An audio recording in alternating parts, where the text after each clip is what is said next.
Esta tarde el doctor Ricardo Luis Lorenzetti se referirá en esta Feria del Libro a los desafíos ambientales del siglo XXI y presentará el sitio institucional de la Fundación Expoterra. Quiero comentarles que el doctor Lorenzetti es presidente de la Corte Suprema de Justicia de la Nación, doctor en Ciencias Jurídicas y Sociales, miembro del Consejo de Gobierno de UNIDROIT, miembro de la Academia Internacional de Derecho Comparado, presidente del Comité Académico de la Fundación Expoterra, director de las carreras de especialización en Derecho Ambiental y Derecho de Daños de la Universidad de Buenos Aires y de la Universidad del Litoral, sedes Buenos Aires, Santa Fe, Mendoza y Resistencia.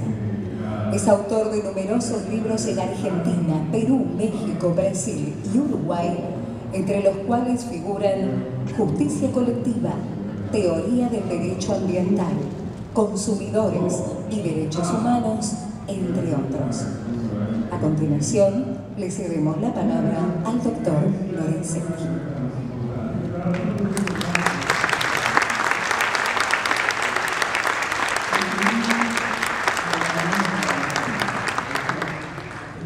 Buenas tardes a todos.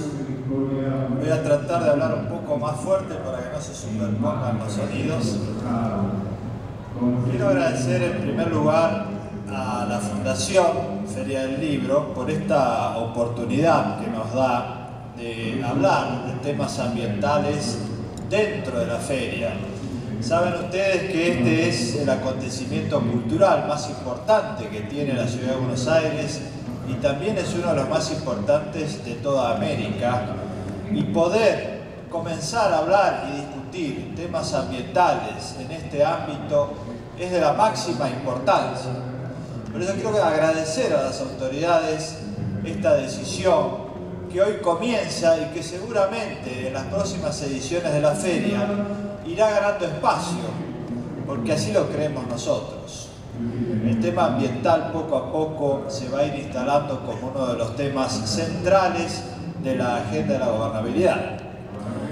Quiero también decirles que es un gran honor para nuestro país que hoy se celebre aquí el Congreso Internacional, que es preparatorio de la reunión de Río +20. Saben ustedes que la reunión de Río +20 es la más importante a nivel mundial que se hace sobre temas ambientales.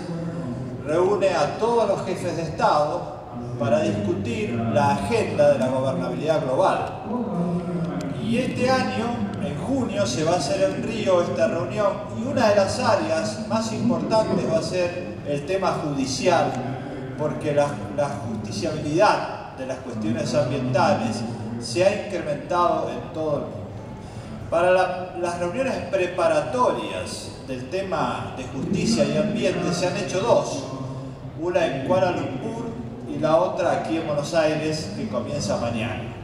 Esta es una decisión que enorgullece al país y es un reconocimiento a toda la actividad que se hace en la Argentina en materia de desarrollo ambiental. Están aquí presentes las principales autoridades de Naciones Unidas para el desarrollo y protección del ambiente, y es un gran honor además que estén aquí representantes de casi todos los países del mundo, miembros de muchas cortes supremas que van a discutir mañana y pasado cuál es la agenda jurídico-ambiental para el mundo. Y de ahí vamos a proponer la creación de un comité de 4 o 5 jueces, entre los cuales vamos a estar nosotros representando a la Argentina, para controlar la evolución del cumplimiento de las normas ambientales a escala global. Este es un gran acontecimiento que enorgullece a nuestro país. Y con muchas de estas personas, hace muchos años que compartimos luchas, deseos, batallas culturales, verdaderas batallas culturales en el tema ambiental. Hace muchos años, más de 30 años, cuando se empezaron a hablar estos temas y nosotros nos reuníamos con los amigos de Brasil, realmente había que convencer a mucha gente de que el tema ambiental era importante. Sin embargo, hoy, luego de 30 años, vemos que forma parte de la experiencia cotidiana. Hoy vivimos una era de verdades implacables. Ya nadie desconoce que hay menos peces en los ríos, que los glaciares se están derritiendo, que cambia la temperatura del planeta, que hay menos especies, que el agua está contaminada. Esta es una verdad irrefutable. Y esta verdad además se ha trasladado al mundo de la cultura.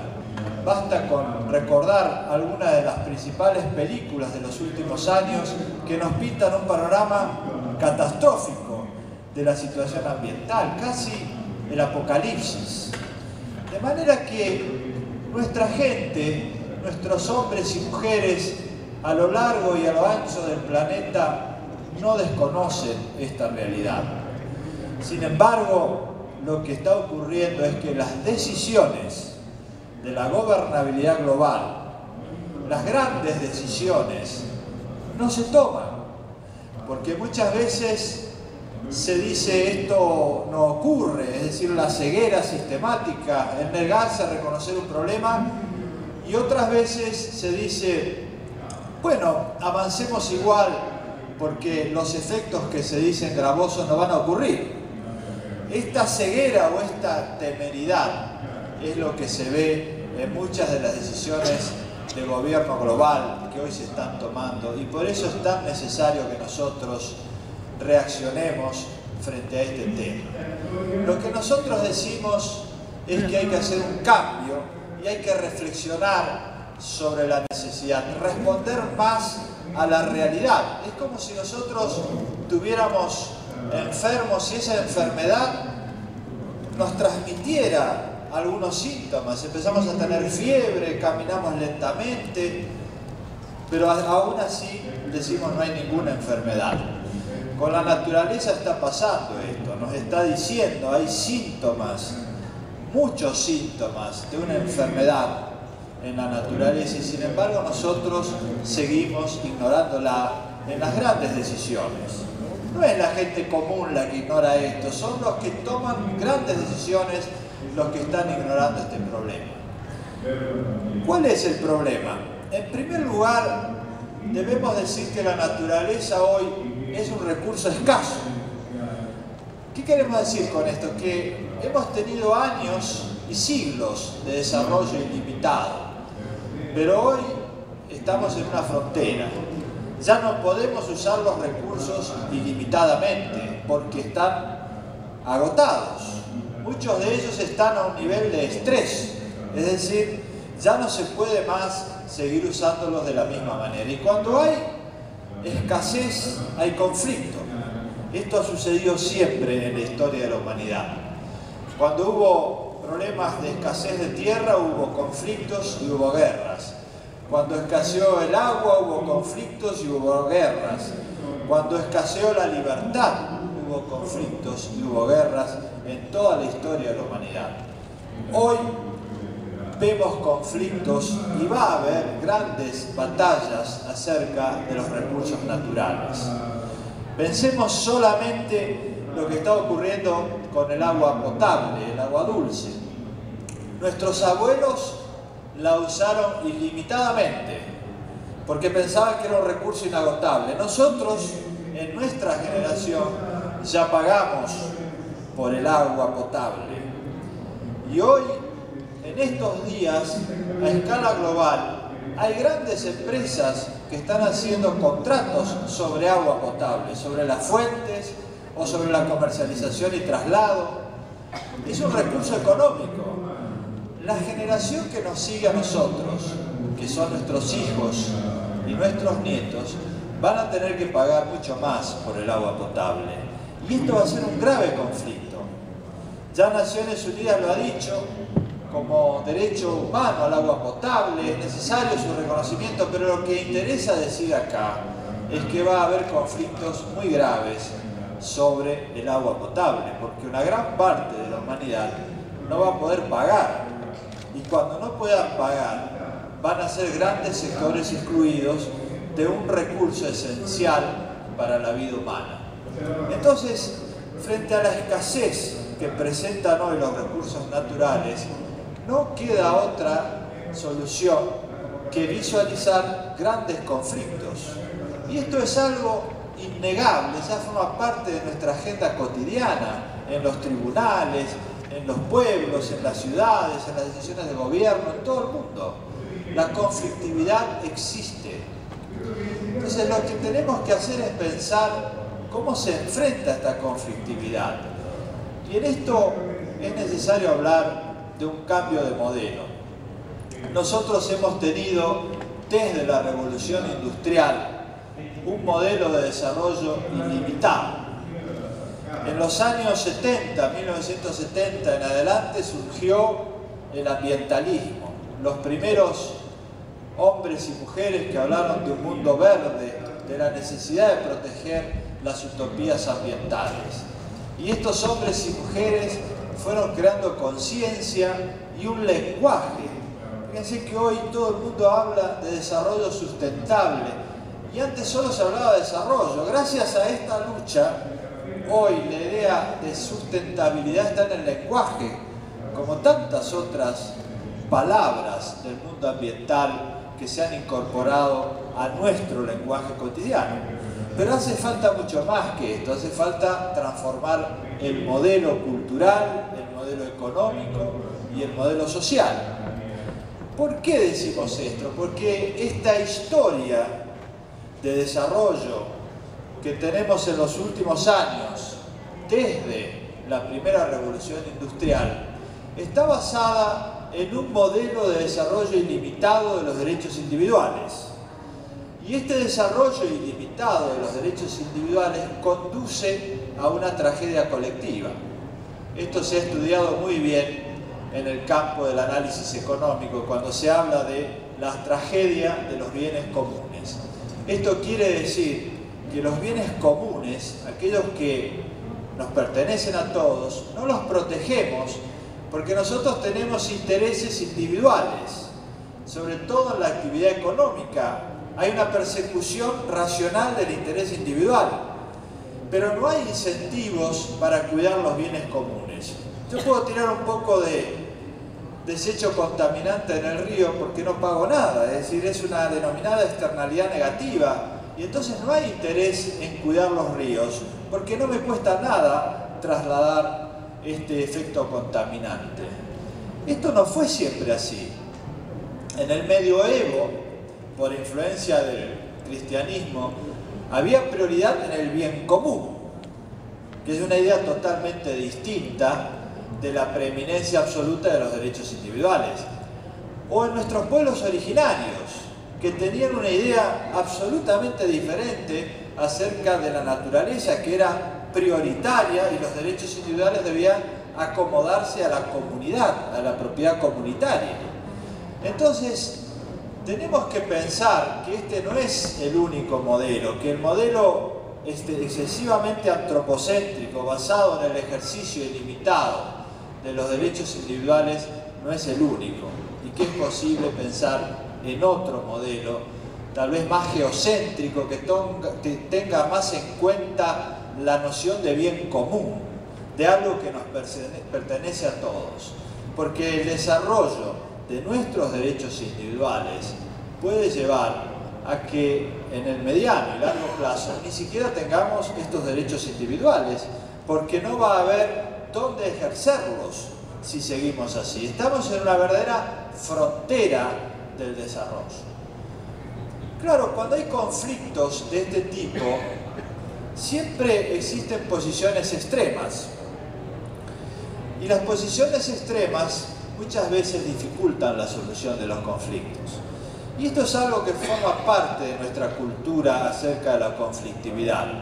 Cuando se genera una disputa, lo que solemos hacer es endurecer las posiciones, nos ponemos cada uno de nosotros en una posición diferente y comienza una batalla a ver quién gana, y el que derrota se considera ganador por un tiempo hasta que el otro vuelva a recuperar fuerzas y entonces se invierten los papeles. Y así tenemos estas oscilaciones pendulares que ocurren en muchos países cuando hay conflictos de este tipo. Esto es lo que está ocurriendo hoy a escala global. Defensa del ambiente extrema o defensa del desarrollo extrema. ¿Qué problema genera esto? Cuando nosotros vemos los excesos del ambientalismo que hoy Naciones Unidas no defiende, encontramos a veces un ambientalismo declarativo. ¿Qué es el ambientalismo declarativo? Es decir, por ejemplo, que la tierra tiene derechos y con eso nos quedamos todos conformes. Lo ponemos en una constitución o en una ley y así se termina, porque se considera que con la simple declaración basta. Pero luego esos mismos países que tienen en esas constituciones o leyes la naturaleza como titular de derechos fundamentales son los que dan concesiones mineras sin ningún tipo de control. Es decir, que hay una distancia fenomenal entre lo que se declara y lo que se ejerce. Y lo mismo sucede con la declaración de derechos absolutos a los animales. Todos sabemos que hay que tutelar la vida animal y sobre todo la biodiversidad y hay que proteger contra la extinción de las especies. Pero la declaración de derechos absolutos de los animales es una tesis que hace 30 años surgió y que fue muy discutida. ¿Por qué? Porque si nosotros diéramos derechos absolutos, es decir, no relativos, como hoy se sostiene en la mayoría de las declaraciones de Naciones Unidas, tendríamos otro problema, que es cómo resolvemos la alimentación y la pobreza. Es decir, estos extremos de derechos declarativos no son buenos para resolver el problema.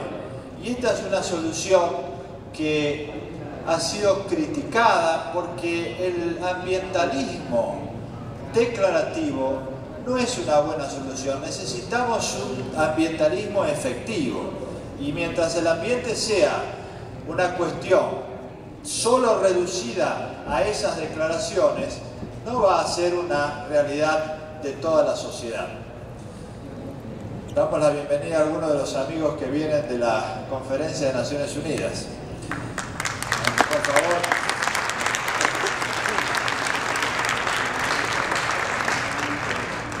En el otro extremo tenemos lo que se denomina el extremismo del desarrollo o desarrollistas extremos.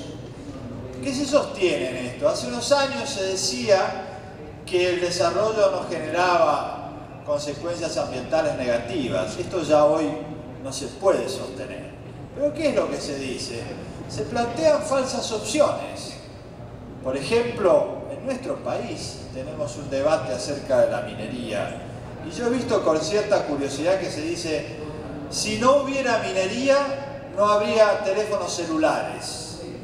Pero es que nadie está negando y nadie cuestiona la minería globalmente, ni nadie cuestiona la actividad económica globalmente. Lo que se ha cuestionado es un tipo de minería a cielo abierto o la mega minería y sobre todo el control social y ambiental que tiene que tener esta actividad. Y en esto hay que tener memoria, porque la memoria forma parte de nuestra cultura. Pensemos nosotros qué sucedió en el 1500 y 1600 en nuestra América Latina.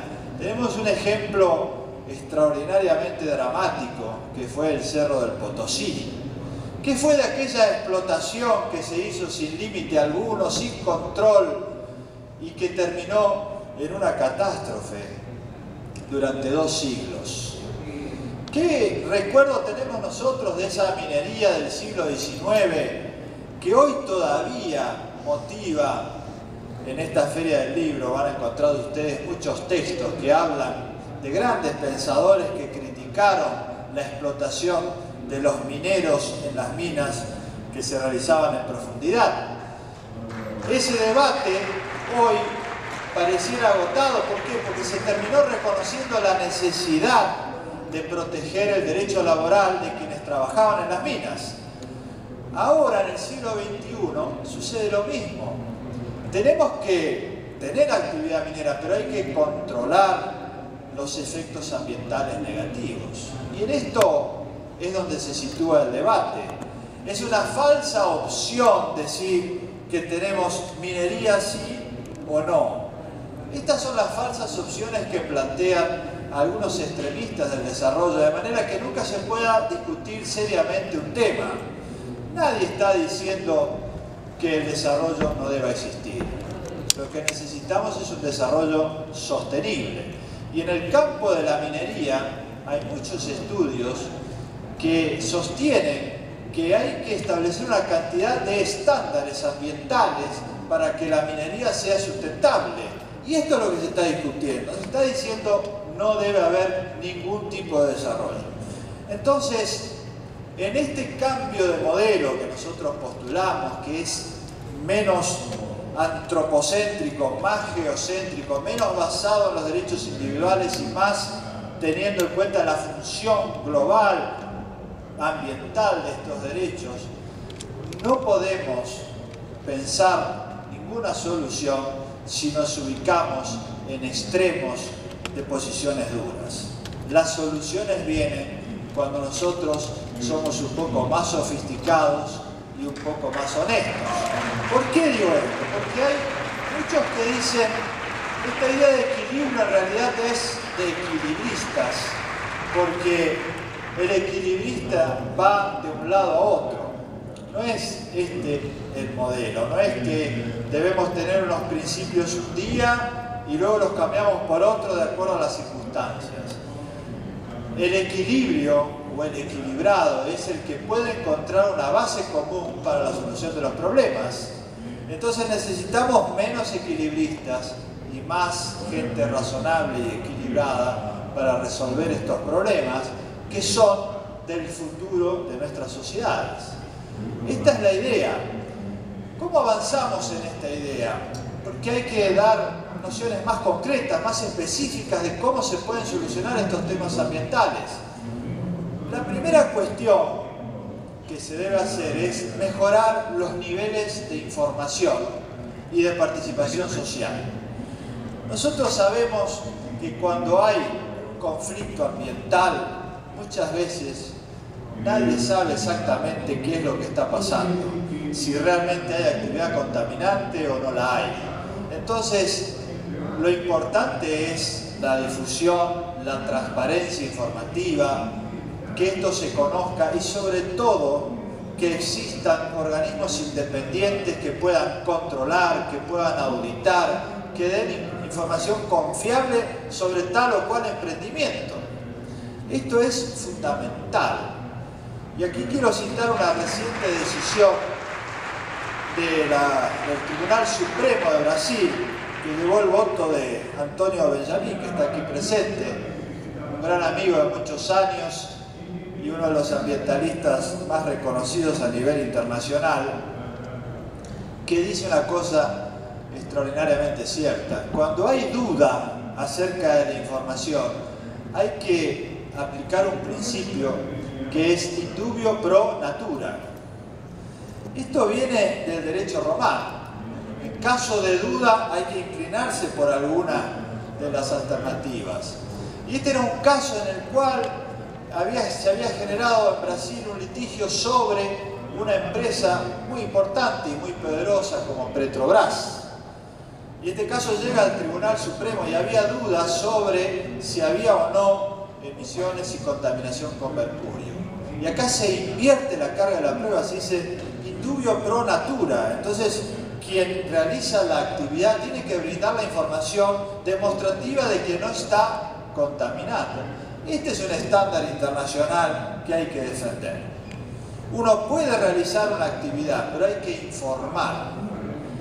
La segunda cuestión es la participación social.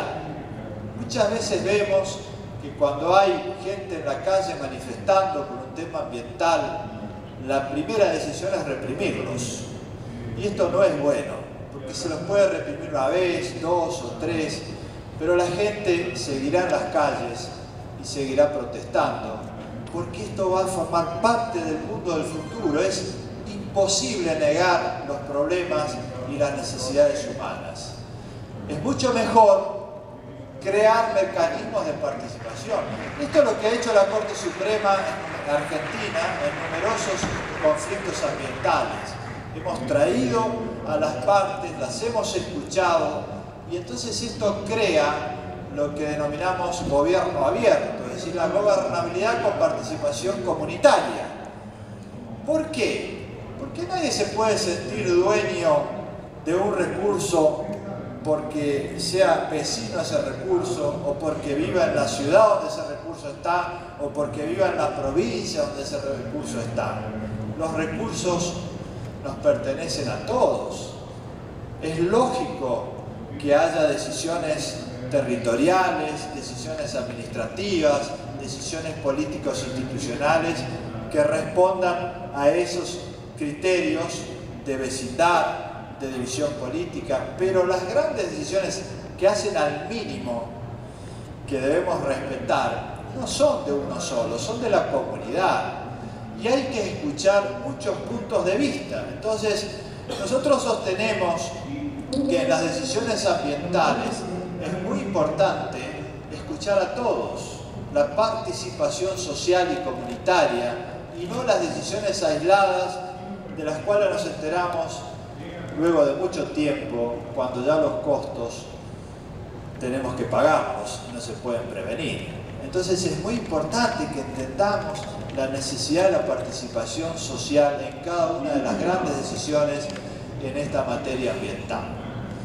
El tercer punto al cual me quiero referir, cuando nosotros tenemos que solucionar estos problemas, es uno de los enfoques que se han usado en los últimos años, que ha sido muy productivo, y que consiste en decir lo siguiente: cuando hay una actividad que genera costos ambientales, históricamente ha sucedido que esos costos ambientales los paga la sociedad, no la actividad. Es decir, hay externalidades negativas que soporta la sociedad. Esto ya no es así en ninguna legislación del mundo. Hay una internalización de las externalidades ambientales, es decir, el que contamina paga, el que desarrolla una actividad contaminante debe hacerse cargo. Este es un cambio fenomenal en el mundo actual y que trae grandes conflictos. Pero es bueno decir una cosa: ¿quiénes son los que pagan los costos ambientales? Hay una declaración del milenio en Naciones Unidas que ha sido muy importante y que hay que comentarla, y que se pregunta por qué los pobres son pobres. ¿Quiénes pagan los costos ambientales? Basta ver lo que ha sucedido aquí en el Riachuelo. ¿Dónde están los mayores costos ambientales? ¿Dónde están los más humildes? ¿Dónde están los que menos recursos tienen? ¿Dónde se pagan los mayores costos ambientales en el mundo? Los países más pobres, los que menos recursos tienen. Entonces aquí hay un concepto en esta declaración del milenio que es muy importante, que es el desarrollo con equidad. Los costos ambientales deben ser soportados de manera equitativa, es decir, lo que denominamos más ampliamente justicia social, justicia económica, justicia ambiental, es decir, un reparto equitativo de los costos ambientales. Esta es una idea central que nosotros la tenemos en nuestra legislación y que tenemos que implementar. No es suficiente con la declaración abstracta, es importante que esto sea una realidad. Pero claro, esto ha generado conflictos. Si nosotros tenemos actividades altamente contaminantes y lo que sucede es que siempre esa contaminación promueve litigios, vamos a estar en un camino donde la paz social se va a ver amenazada constantemente. Por eso es necesario buscar otras alternativas. Y aquí vamos al cuarto punto que me interesa contarles, que es la idea de buscar externalidades positivas, es decir, crear incentivos para que exista una economía que pueda desarrollarse y al mismo tiempo proteger el ambiente. Esto es un concepto absolutamente diferente del que venimos desarrollando en los últimos 200 años de desarrollo industrial. Este es el concepto que se va a tratar en la reunión de Río +20. Es decir, ya no se trata solo de la protección ambiental, se trata de la idea de desarrollo sostenible. Esto permite pasar por encima de esta división que a veces obstruye entre unos y otros sectores para una idea superadora, es decir, hay un desarrollo sostenible. Es posible esto, hay una economía verde en camino. Y esto permite al mismo tiempo solucionar el desarrollo y la creación de empleo y la tutela del ambiente. La idea de que el desarrollo sea esto sostenible significa que pueda ser hoy, mañana y pasado, es decir, que nuestras generaciones futuras tengan las mismas oportunidades de desarrollo que nosotros hemos tenido. Y es lo que no está sucediendo. Entonces, en este campo es donde tenemos tal vez que poner nuestros mejores esfuerzos. Y por eso es que esta reunión tan importante que se realiza mañana y pasado en Buenos Aires, donde vienen representantes de todo el mundo y nos enorgullece que esto así suceda, tiene en sus temas centrales esta idea de desarrollo sostenible y de justicia social en materia ambiental. Por eso es que es la idea del futuro, no es una idea del pasado. El pasado es lo que nosotros estamos viviendo. Este modelo que está en franco retroceso y en vías de agotamiento. Tenemos que ser creativos para imaginar un futuro diferente. Y en este sentido es que nosotros hemos convocado a esta idea de Expoterra. Ustedes ven aquí una página que en realidad forma parte de un proyecto mucho más amplio que lanzamos el año pasado. Porque yo estoy convencido, como muchos de los ambientalistas con los cuales hemos compartido años y años de batallas en todos los campos, que si este tema no sale del ambientalismo y no se inserta en la sociedad, nunca va a haber una transformación importante. Y por eso convocamos el año pasado a personas del mundo científico, empresarios, que tienen que estar en esto para entender cuál es el nuevo modelo. Miembros representantes de los trabajadores, artistas, muchos artistas se han involucrado de la música, del cine, del teatro, de la pintura, porque el arte es lo que cambia la cultura.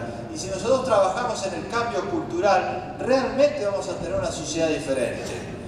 No es el cambio que nosotros pensamos para nosotros mismos, es el cambio que debe hacer la sociedad. Y por eso nos pareció importante esta convocatoria a discutir entre todos un nuevo modelo de desarrollo, y lo hemos denominado Expoterra, exponer los problemas de la Tierra entre todos y tratar de encontrar soluciones de desarrollo sostenible. Y esta página, en ese sentido, es muy participativa y está enfocada básicamente en la idea de no trabajar solo el conflicto, sino la solución. La idea de una economía verde, de un desarrollo sostenible, de cómo articular soluciones para que todos podamos vivir en un mundo en común. Y felizmente hemos encontrado una enorme recepción.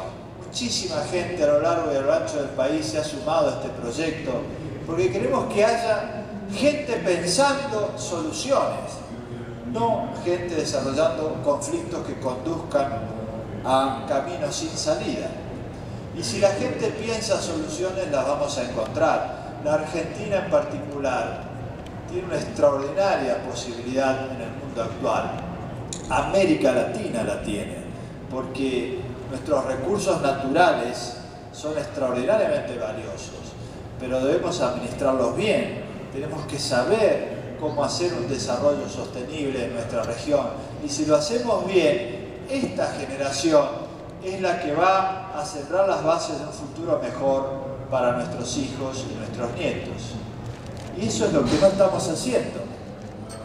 Hay que decirlo también, porque es bueno hablar del deber ser, de lo que deberíamos trabajar y hacer en el día a día. Pero reitero, no es lo que estamos haciendo. Lo que estamos haciendo es otra cosa. Y hay una gran distancia entre lo que decimos y lo que hacemos.